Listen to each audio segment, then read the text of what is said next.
हरियाणा की हर अपडेट के लिए बेल आइकन दबाएं और सब्सक्राइब करें STV हरियाणा न्यूज। नमस्कार, आपके साथ मैं अनामिका अजय मिश्रा। आप देख रहे हैं फटाफट हरियाणा।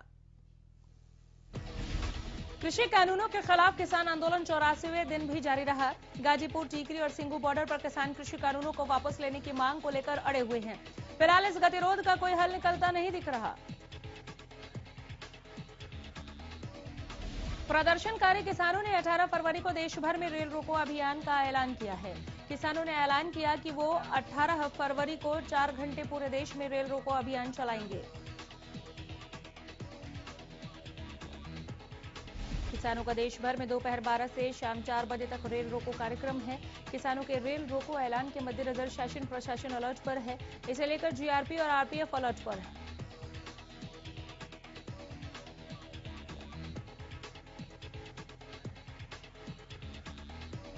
जीआरपी और आरपीएफ कर्मियों की छुट्टियां रद्द कर दी गई हैं। साथ ही आरपीएफ ने मुख्यालय पत्र लिखकर एक बटालियन भी मांगी है। किसान नेताओं का कहना है कि उन्हें कानून वापसी से कम कुछ भी मंजूर नहीं है। किसान संगठनों का कहना है कि नए कृषि कानूनों को 1 से 1.5 साल तक के लिए निलंबित रखने का सरकार का मौजूदा प्रस्ताव उन्हें स्वीकार नहीं। किसान यूनियन के नेता राकेश टिकैत ने अल्टीमेटम देते हुए कहा कि 2 अक्टूबर तक सरकार हर हाल में कृषि कानूनों को वापस ले ले। वहीं सरकार का कहना है कि वो इसमें संशोधन के लिए तैयार नहीं है। कृषि कानून वापस नहीं होगा। संशोधन के लिए तैयार है लेकिन कृषि कानून वापस नहीं होगा। किसान आंदोलन को लेकर बीजेपी नेता एवं पूर्व राज्यसभा सांसद वीरेंद्र सिंह ने सरकार को सुझाव दिया। वीरेंद्र सिंह ने कहा कि सरकार ने जो कानून बनाए हैं उसमें अब बदलाव का काम किसानों को सौंप दे। उन्होंने अमेरिका में हुए किसानों के आंदोलन का हवाला देते हुए कहा कि किसान आंदोलन ने अमेरिका के सरकार को हिलाकर रख दिया था। किसान जब ट्रैक्टरों को लेकर सड़कों पर उतरे तो सरकार को मजबूरन कृषि कानून में बदलाव करना पड़ा था।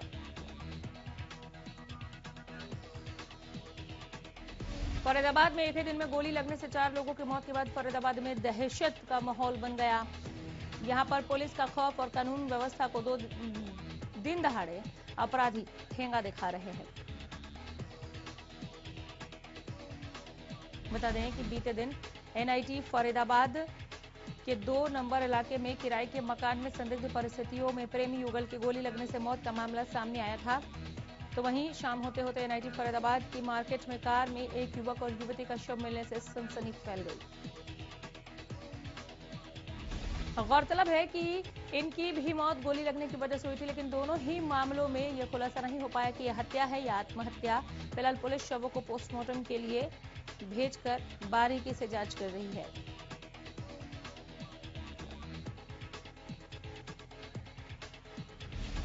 यमुनानगर के मॉडल टाउन में एक फास्ट फूड ट्रॉली में अचानक आग लग गई। आग सिलेंडर की गैस लीकेज होने के कारण लगी, जिसके बाद सिलेंडर ब्लास्ट हो गया। गनीमत इस बात की रही कि जिस समय आग लगी उस समय दुकान के आसपास कोई मौजूद नहीं था।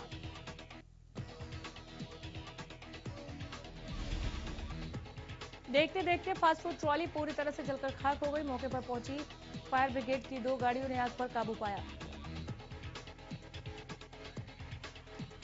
फायर ब्रिगेड अधिकारी प्रमोद दुग्गल ने बताया कि उन्हें जैसे ही सूचना मिली तभी एक फायर ब्रिगेड की गाड़ी पहुंच गई थी। आग पर काबू पाने के लिए दूसरी गाड़ी भेजी गई, जिसके बाद आग पर काबू पाया गया। बहादुरगढ़ में सुबह घने कोहरे के कारण वाहन चालकों को परेशानी का सामना करना पड़ा। इस दौरान विजिबिलिटी महज 10 मीटर दर्ज की गई। पिछले दिनों लगातार धूप निकलने के बाद एक बार फिर कोहरा देखने को मिला। देश में पेट्रोल और डीजल की कीमतें हर रोज नया रिकॉर्ड बना रही हैं। पेट्रोल डीजल के दाम देश के कई शहरों में अब तक के उच्चतम स्तर पर पहुंच चुके हैं। बता दें कि पिछले 9 दिनों से पेट्रोल और डीजल की कीमतों में लगातार बढ़ोतरी हो रही है।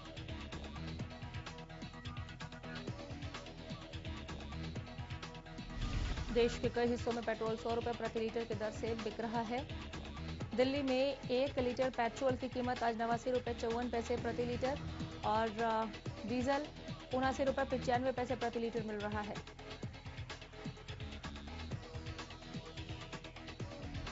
फरीदाबाद के सीए छात्रों की क्रिकेट प्रतियोगिता में पूर्व मंत्री विपुल गोयल ने मुख्य अतिथि के तौर पर शिरकत की। इस दौरान विपुल गोयल ने सीए छात्रों को सम्मानित करने के साथ ही उन्हें शानदार करियर के लिए शुभकामनाएं भी दी।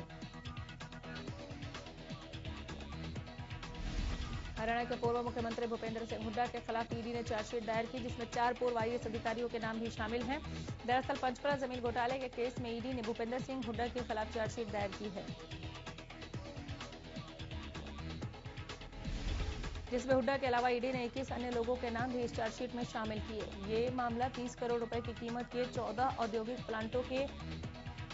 प्लॉटों के आवंटन से जुड़ा है। आरोप है कि 2013 में हुड्डा के करीबियों को इन प्लॉट्स का आवंटन किया गया था।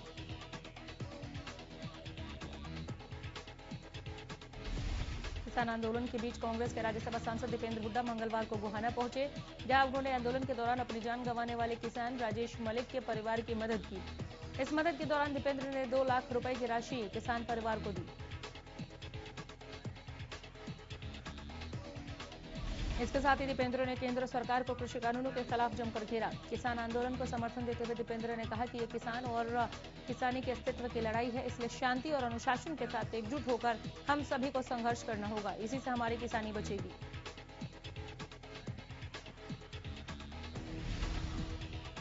वहीं सरकार को घेरते हुए दीपेंद्र ने कहा कि बीजेपी सरकार पूरी तरह से किसान विरोधी है। हरियाणा सरकार पर हमला बोलते हुए दीपेंद्र ने कहा कि विधानसभा में अविश्वास प्रस्ताव लाए जाने से साबित हो जाएगा कि कितने विधायक सरकार के साथ है, कितने सरकार के खिलाफ।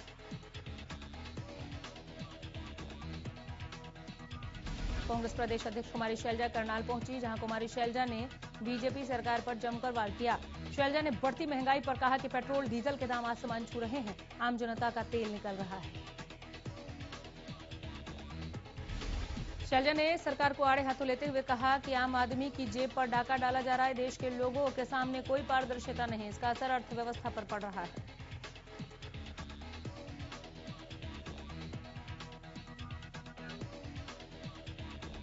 कैथल में सुरजेवाला ने मनोहर सरकार से शराब माफिया के साथ साठगांठ का आरोप लगाते हुए निशाना साधा। कहा कि 2 दिनों से सनसनी खबरें निकल रही हैं कि सीएमओ ऑफिस द्वारा शराब माफिया की जांच के लिए गठित एसआईटी को सूचना एकत्रित करने से मना कर दिया गया है।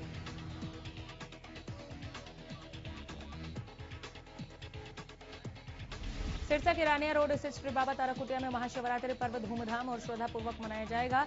इस मौके पर भव्य आयोजन के साथ ही 51 कन्याओं का सामूहिक विवाह उनके रीति रिवाज के अनुसार किया जाएगा। 9 मार्च को सत्संग भवन में पूर्व सांसद एवं फिल्म अभिनेत्री जया प्रदा द्वारा शिव विवाह नाटिका का मंचन और तांडव नृत्य की प्रस्तुति दी जाएगी। स्वयं जया प्रदा ने जारी किए वीडियो संदेश में कहा कि वो पहली बार देश में अपनी शिव नाटिका का मंचन श्री बाबा तारा की तपोस्थली पर करने सिरसा आएंगी।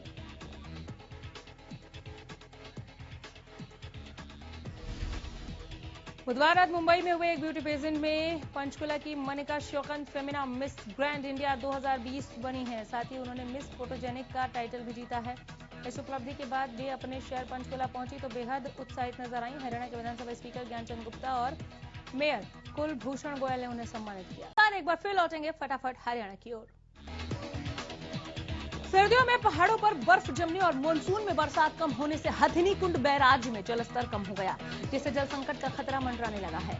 हथिनी कुंड बैराज पर पिछले 4 दिन से 1200 से लेकर 2500 क्यूसेक पानी। अधिकारी कह रहे हैं कि 4 साल पहले 2017 में ऐसे हालात बने थे जब पानी इतना कम हो गया था, लेकिन पानी की कमी को देखते हुए यूपी की तरफ पानी नहीं भेजा जा रहा। सिंचाई विभाग के अभियंता आरएस मित्तल ने बताया कि हथिनी कुंड बैराज पर पानी का लेवल बढ़त की ओर कम दिख रहा है। हरियाणा की डिमांड के लिए हथिनी कुंड बैराज पर कम से कम 3000 क्यूसेक पानी होना चाहिए। अगर पानी का लेवल 3000 से ज्यादा होता है तो पानी की कमी को पूरा किया जा सकता है।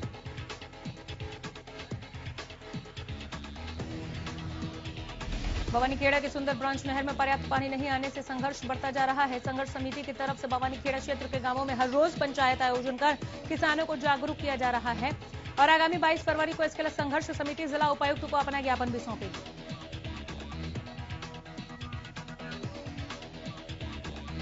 सोमवार से सभी 4 पहिया गाड़ियों को टोल चुकाने के लिए फास्टैग लगवाना जरूरी हो गया है।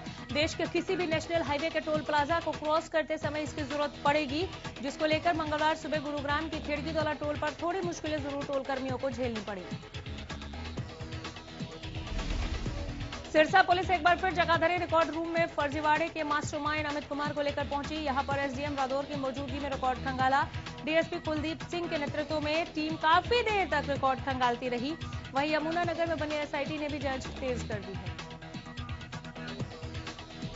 महम में राजकीय पॉलिटेक्निक कॉलेज के गेट पर छात्रों ने ताला जड़ दिया। अपनी मांगों को लेकर जमकर नारेबाजी और विरोध प्रदर्शन किया। छात्रों ने कहा कि उनकी मांगें पूरी नहीं होने तक ताला नहीं खुलेगा। लॉकडाउन की वजह से पूरा साल ऑनलाइन पढ़ाई करवाई गई। नेशनल परीक्षा ऑनलाइन ली गई। हैफेड में लेबर टेंडर को लेकर बनाई गई पॉलिसी के विरोध में ट्रक ट्रांसपोर्ट आ गए हैं। जिला के समस्त लेबर ठेकेदारों ने मंगलवार को एक बैठक करते हुए रणनीति बनाई। इस दौरान सरकार से मांग की गई कि उपरोक्त मामले की पूरी छानबीन कर टेंडर पुरानी शर्तों के अनुसार ही आमंत्रित करने के आदेश जारी किए जाए। यमुनानगर जेल में बंद बंदियों के मानसिक तनाव को कम करने और उनमें खेलों की भावना को पैदा करने के लिए मंगलवार को जेल में T20 मैच का आयोजन किया गया, जिससे कि कैदी अब जेल से बाहर जाएं तो उनमें नकारात्मक सोच न हो और वो मुख्य धारा से जुड़े। फरीदाबाद पुलिस ने अलवर से लापता हुई महिला को उसके परिवार से मिलवाया है। दरअसल ये महिला 4 महीने पहले राजस्थान के अलवर से अपने 1.5 साल के बच्चे के साथ लापता थी। महिला किसी तरफ फरीदाबाद के पाली गांव स्थित एक आश्रम में पहुंची। महिला की सूचना मिलने के बाद पुलिस ने उसके परिवार की खोजबीन शुरू की। बताया जा रहा है कि महिला के सामान से कुछ कागजात मिले थे, जिनके आधार पर पुलिस ने महिला के परिवार वालों का पता लगाया और उन्हें महिला की सूचना दी। इधर लापता महिला के परिजनों ने हरियाणा पुलिस का आभार प्रकट किया है। पानीपत की बत्रा कॉलोनी में एक बच्ची का भ्रूण मिलने से इलाके में हड़कंप मच गया। लोगों ने जब बच्ची के भ्रूण को देखा तो पुलिस को मामले की खबर दी। मौके पर पहुंची पुलिस के भ्रूण को कब्जे में लेकर पानीपत के सामान्य अस्पताल भिजवाया। जानकारी के मुताबिक बत्रा कॉलोनी के लेबर क्वार्टर्स में लगभग 30-35 कमरे बने हुए। सूचना मिली थी कि तीसरी मंजिल पर बने बाथरूम के पास एक भ्रूण पड़ा है, जिसकी सूचना लोगों ने मॉडल टाउन पुलिस को दी।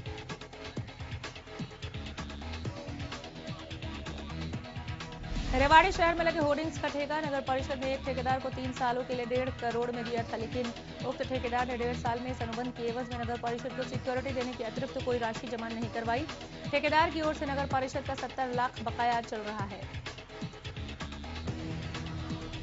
नगर परिषद ने भी मामला मीडिया में आने के बाद ठेकेदार को नोटिस मात्र देकर अपना पल्ला झाड़ लिया।